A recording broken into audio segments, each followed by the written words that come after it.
Hello everyone, welcome back to Rolling Solo. My name is Adam Smith, and this is going to be the solo overview video, which is going to bridge the gap for our Founders of Gloomhaven playthrough. So this is something I definitely do not normally do for a game, but I thought just to ensure that I bridge the gap so that we understand exactly the winning and losing conditions, as well as some of the extra things I'd like to add a little bit of explanation around. We'll cover that in this video right now. So this video is going to sit right between the prior solo setup video and the coming playthrough video. So make sure if you haven't seen the solo setup that you watch that first, and then come here, watch this, and then jump, and then of course following this will be the playthrough itself. So we're gonna go over a little bit of rules in this, as well as just the general idea of what we're actually trying to accomplish, how we can lose, how we can win, and I'm gonna go into a little bit more detail about just some of the things that are more around the prestige buildings and how important they are and how they work and operate, that type of thing. So let's start off. We've got a whole list here of things I want to go over. So first off, this right here. So what we're going to talk about is at the very end of your solo setup, which we covered in the last video, you actually are supposed to grab a resource tile, which looks like in this case is a rock quarry kind of thing. And you'll notice that it's a rock symbol there on it. And the reason I'm grabbing this is because the Savas race actually starts with a rock resource in play. So I'm actually able to go ahead now and place this into play. This would normally happen during the solo playthrough. I'd probably just do this at the beginning of my very first turn, but we'll do it right now just for the heck of it, because it is technically part of the setup of this game. So you're allowed to put this into any of the particular situation, or any of the particular sections, I should say, of Gloomhaven. So you got section 1, 2, and 3. So I could go ahead and put this one right here anywhere in a gray area. So it'd have to be here, here, or here. I'm going to keep things easy and put it into here. Again, in terms of strategically putting it where I should, I haven't played the game long enough to know where I shouldn't put it. So this is where I'm going to put it for now. We'll see how things go as we go along. Once you do so, there's a little circle around it, you'll note, and that's just because as soon as you do so, you're supposed to put a claim token on it to say that it's yours. That's all great and wonderful. Also reminds you that you can go ahead and increase your income. So your income typically starts at 0 and then ticks up to 1 when you build your very first resource. And it's unique resource, remember. It's not just how many resource, tier 1 resources you put onto or build into the map of Gloomhaven. Every time you go ahead and build a new tier 1 resource, if it's a unique one, then your income is going to increase. That's going to give you more income in the cultivate phase, or essentially. So these are all of the resources. So as they come out, if they're unique, they're going to increase my income, which just makes sense thematically, that if you have access to resources, you have money coming in, you're able to sell, trade, that kind of thing. So you're gaining on the income track a little bit. So that's that. So we started up our little engine of this city already. And then over here, I want to talk about this pile. Now, this pile in the solo setup video was sitting here. And the reason it was sitting here is because these 3 tiles are actually considered prestige buildings as well, but they correlate to something very different than the rest that are currently out here that we talked about. They are actually very specific locations in the world of Gloomhaven on this map, or I should say in the map of Gloomhaven. This one right here is considered the West Gatehouse. This one over here is considered a Ghost Fortress. And this one up here is the North Gatehouse. Now you'll notice they're sprawled across the map. And they're actually in all 3 sections. So you got one on this one down the middle, and one up in the top right. The reason for that is because in the 2, 3, and 4 player game, you're likely going to be covering the majority of the map. But in a solo game, you may never see a certain section of the map. Like I could start here, maybe branch to 2, but never have the time to branch to 3. The reason that there's a point of contention with these right now is because the reason there's a point of contention is because you could end up pulling one of these prestige buildings, and it could end up sitting in your area here, which is your prestige options in terms of what you want to purchase, and it just kind of clogs things up and potentially gives you an option that you may not even be able to obtain. And the second it gets played or put in, if you choose to try to clear out your prestige board by putting it into play, the downside is it's in play, and if you don't get all of the items delivered on it by the end of the game, or even struggle to do so during the game itself, you can just automatically lose. So it really throws a damper on the solo play a little bit. There probably would be a way to deal with this, although I don't know how Isaac wants to handle it yet. It seems like he's kind of gone both ways and said you can actually just take them out as well. So for my playthrough anyway, just so that we don't run into this roadblock as this particular section of the solo play gets worked out, I'm not going to include them so that we don't run into it and also don't have to deal with trying to survive them if they happen to come into play.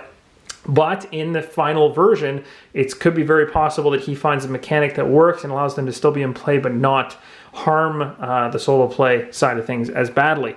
And I don't even know if it harms it at all, to be honest, because I haven't gotten that far yet. I've just heard rumors of those being spot of contention. So these ones right here, excuse me, are the advisors. This is the advisor deck. The reason it's sitting here is because I already talked about this in the last one, but I didn't tell you how I built it. So this is the advisor board, essentially here. This is the prestige board.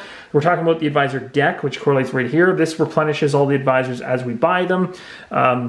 The thing about this to keep in mind is when you actually build this, I think for any game, but especially I think for solo, you have to build this in a cost-based kind of level. So essentially you'll notice all the advisors have a cost, so 0 and 0, 0 and 0. That's all you should have in your first starting row, as well as the top section of the deck should just be 0, the middle's 1, and the bottom's 3. So you can build it similar to you build like a game like Eldritch Horror, where you have like those different colored tiered sets of cards, and it might say, you know, put certain number of yellow top, certain number of blue in the middle. Well, you're doing it based on cost in Founders of Gloomhaven. You're basically making sure that your zeros are on top so that your easiest access, cheapest advisors come out first, then your 1 cost advisors come out, and then your 3 cost advisors come out. You don't want the 3s coming out first when you don't have the income coming in to even afford them. It just doesn't scale well. So ensure that your deck is set up that way and you'll be golden. The only other thing I want to mention is the influence. So we got your lasting influence and fleeting influence. We talked about these. They were sitting right here last game and they still belong here. I just wanted to mention simply that these are essentially a replacement for the fact that we are playing a solo game. We don't have anyone bidding against us. When we go ahead and into the call to vote phase, we have to build one of these 3 buildings. So this one is free because it will never have any fleeting or lasting influence on it. We have to pay in order to get. This one denotes that we have to pay 2 fleeting in order to get this out on the board. This is 2 lasting, meaning it's 4 fleeting or 4 influence in general. But essentially you have to pay those. And what I'll give you an example of is essentially these don't just stay at a static 2 and 2 like you're seeing right now. They actually do increase as the rounds go on. So you might sit there and say, oh my gosh, I really want the Temple of the Great Oak. Well, great, you want it. Okay, so you take the Temple of the Great Oak and you play it because you somehow managed to, and then this is very, I doubt you could even do this, but if you paid the lasting influence, so essentially 4 influence total, to be able to play that card, this card's gone and out on the board now. So you'd find your temple and you'd put it into play. And again, forget the fact that I'm not putting it on the correct locations and stuff like that. I'm just showing you demo-wise. You've got a bunch of basically deliverable areas for resources that need to be completed. Of course, you obviously put your neutral claim token on this as well, which needs to be removed by completing one of the deliveries at least within the current turn or before the next one, before things get nasty.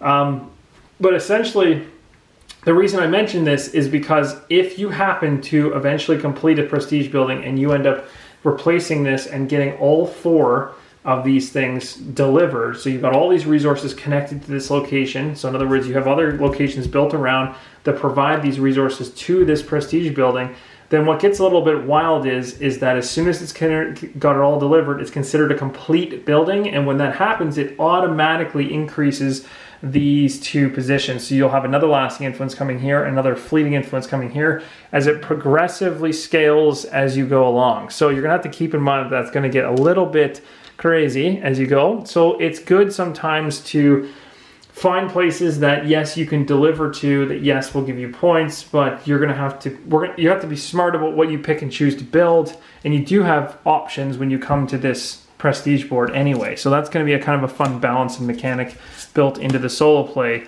of this. So we'll put all that back, and I think that's pretty much it. That's essentially the things from the solo setup that I just want to make extra mention of. But there are a couple things that are really specific to solo play that I want to be sure that you guys understand prior to us going into it. And this is going to be the major thing. So the first thing is, in solo play, you actually play 7 rounds, okay? Now, there's no call to vote phase in the 7th round. So what that means is, and we'll talk about what's inside of each phase, but essentially there's 2 things happening, 2 major things happening in each phase. So you'll play 7 rounds. There's 2 things happening in each phase. The first thing is you're going to play out your hand to completion until you have no cards left to play or you're just done. You essentially spent everything as either main actions or follow actions and you're out of cards. Or... and that's that. And once that's done, then you move on to your call for vote or call to vote phase. And when you move to the call to vote phase, then a whole bunch of other things happen in terms of income and prestige building buying and all kinds of other stuff like that. But what they're saying in the rules for solo play is that in the 7th round, there is no call to vote. In other words, you've got that call to vote phase happening for 6 rounds. And then in the 7th round, you just play your hand out to completion and you're done. It's out. It's over. So I think what it's doing there is it's giving you one extra clean turn at the very end that's just all about you trying to complete your deliveries of resources to the existing prestige buildings in play, and then you're good. And if you can manage to do that, you win. That's how you win the game, is if every single prestige building you brought in from all the different other rounds have all of their items or resources, I should say, delivered to them, you win the game. That is how you win. And then you can go ahead and total your score. Now you lose for two different reasons. One is during the call to vote phase, which obviously happens, like I said, between rounds 1 and 6. You lose if there's any neutral claim tokens left or still sitting. So for instance, if you had the Temple of Great Oak and you happen to have built that and it was sitting there and the round comes around and this is still here because you never managed to get one resource connected to or delivered to this particular building. So this neutral claim token is still here. If it's still there in the call to vote phase, then you actually have to pay influence equal to the far right influence of the prestige board, or you lose the game outright. So in other words, you have to have 2 lasting influence ready to pay to then remove this, and you're okay. It's kind of like that's your last chance to kind of survive. If you didn't do it, you just lose. So it's a pretty, it's tight. You don't really have much room for messing up. You need to be delivering to prestige buildings at all costs all the time. And you should be doing it at least once a round, if not more, depending on how many different prestige buildings you have. So again, that's one way you can lose, is by not having the influence needed to actually pay to get rid of that neutral claim token sitting on it, and then you automatically lose. The other way you can lose is if you go through magically all the way to the end of the 7th round, or the end of that 7th round, yeah, and then when that 7th round ends, you actually don't have all the resources covered for all your prestige buildings. So in other words, maybe you have 5 of the 6 fully covered, and maybe the Temple of the Great Oak had just 1, 2, 3 of the areas delivered. So in other words, it would look like this. You'd have, I'm teal, so I would have these 3 tokens sitting here saying oh, I got jewels connected, I got silk connected, and I got the cooking food connected, but I never was able to get the wood connected. You still lose the game. It's that vicious. You still need to have everything delivered to every prestige building you have in play. And that's essentially the win-loss conditions. So now you get an understanding of what we're doing. Now on top of that, while you're playing the game, there's scoring going on, there's trickling of scoring. So obviously as you go ahead and build your tier 1 resources, you build up to your tier 2 resources, you'll notice you'll start seeing score points showing up and stuff like that. And as you get those score points, they trickle down, and that kind of ticks up your score. So you can actually keep track of your score overall to see how efficient you're being, and also how many points you're generating in your solo play, which is really cool, because then you can kind of measure yourself against other people, and you can attempt to compete against maybe a similar situation where you both choose the same race in the same area and attempt to become more efficient at building Gloomhaven than your friend. Or maybe, and again, that's probably going to be something that will likely spark a lot of interest on Board Game Geek, where people will likely be competing to see who's a better architect or builder of Gloomhaven in general, depending on where they're sitting. So, the only other thing I wanted to mention that I didn't mention in the last video is I want to just clarify some of the coloring on the board. So this one here, right here, is considered entrance tile area. The green is considered forest area. This is considered coastal, obviously, as it kind of coasts along the edge of Gloomhaven. And then you've got central, which is all your gray. So basically, when we set this guy up here and we put a token on him at the beginning of play, which I did and then took off just now, he's in a central location, which is where you're allowed to put your resource when you're beginning your first play or solo play. So he's in, we've got our income up to 1, we're ready to roll. The other things to keep in mind is that we obviously, like I mentioned before, control every single resource, so we got to remember that all the time. So we can actually chain resources together by bringing them out in order to then go after stronger or higher upgraded resource tiers. This is resource tier 1, which is all tier 1 stuff right here. Tier 2 is everything that costs 4 for resource buildings, and then tier 3 is everything that costs 6. So you can progress slowly up the chain, and that's going to progress you through this building guide, essentially allowing you to access tier 1 to tier 2 to tier 3 resources, which allow you to then connect yourself into these prestige buildings which require these resources and attempt to deliver those resources to them. Now, there's all kinds of craziness in terms of how they connect and what the rules are regarding that. We won't talk about that until the playthrough, but this gives you at least a good idea of how to win, how to lose. Obviously, recruiting advisors as a strategic choice is very smart. The reason you want to recruit advisors, there's two reasons. One is they have a really, really powerful main ability. Typically, it allows you to do something that no other card you have in your hand during your play allows you to do, so that's huge. The other thing you can do is actually take the card, flip it over, and use it for its follow action. When you use it for its follow action, you gain access to about 5 or so different other options that you can potentially play out. And I can tell you those right now because I have them listed right here beside me. You can gain $1. You can gain 1 fleeting influence. You can gain, you can build a road, or you can perform a racial action, which is this. In other words, if you happen to have a house out, which means you have access to one of these meeple guys, you can say, I want to perform a racial action. So you play a card from your hand face down, and you can take this meeple guy, throw it on your special action, and then do this. So you start opening up a whole bunch of options here as you go through the game, which makes it really, really cool. And again, this is an advisor, so if you use it for a follow action, it always comes back to your hand the next turn. The reason that's really cool is, as you'll note, you have a recruit card. This recruit card is going to allow you to always be constantly getting advisors, meaning technically by the end of, well, technically you're going to gain up to about 6 advisors over the course of the game. And so if you're holding on to them and not using them for their main action in the bottom, and you instead use them for their follow action by laying them like this, you have access to other abilities you can do, and your hand becomes bigger, which means your turn is longer, which means you can chain more things together. Very, very cool. Or you can sit there and say, you know what, that main action is so cool and so useful in the moment that I have to use it in order to give myself an advantage. Then if you use it for its main action, it gets tossed out of your hand and out of the game. And that's where a little bit of strategy comes in, because you got to go, when is it worthwhile to hold on to advisors to use them for follow-up actions or follow actions, or when is it useful to use them as a main action based on your current building structure and where you're at in the game, and maybe how far behind you are, or how far ahead you are. So that mechanic brings in quite a bunch of questions in terms of when is a good time to keep advisors or lose them, and I think that's really, really cool. The other thing, and so again, they're powerful for many different reasons, and that's just 2 of them.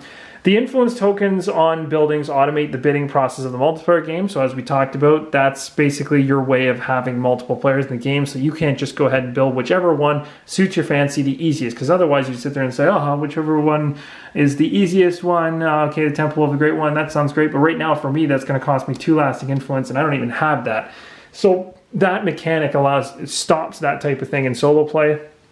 And then the other one here says, once a building has all of its resources delivered to it, like I said before, it's considered complete. So in other words, when all 4 of these resources have been delivered to the Temple of the Great Oak, if it'll zoom in there, once those are all there, then this is considered complete on the board. Wonderful, that's good for you. The only downside is then these increase by 1, and we talked about that. That's kind of nasty. So what'll end up happening is it's going to make things scale and more nasty. And I think that's pretty much it. I think that's all I want to cover in this solo overview video. That's quite a bit, and we're going to jump right into the next video with the actual playthrough. So we're going to start building out. We're going to run through our first hand of cards. We're going to do at least get through the first round, because there's 7 total. And then as we go along here, and as we start understanding the rules and getting through it, we may be able to get 2 rounds into one video, or maybe even 3, depending on how fast we can do it. But also, you got to remember our hand grows every round, so it allows us more actions and more decisions. So things could actually span out, but we'll see. My goal for this whole playthrough is to try to get this done by the end of the Kickstarter, but just based on the fact that I will be going away during the upcoming weekend and stuff like that, it will be a tight squeeze for me to try to get it totally completed, but I hope I can get as much information into your hands as possible to show you what solo play would be like in this game, and it can hopefully sway you one way or the other in terms of going after it. So I hope this helps. Regardless, give me a thumbs up if you like what you see, if you're excited for the playthrough. And again, if you haven't watched the solo setup video, get back to that video which happened before this one, watch that. And then the next one coming up here in a few seconds will be the playthrough. So again, thanks for watching, and keep on rolling solo.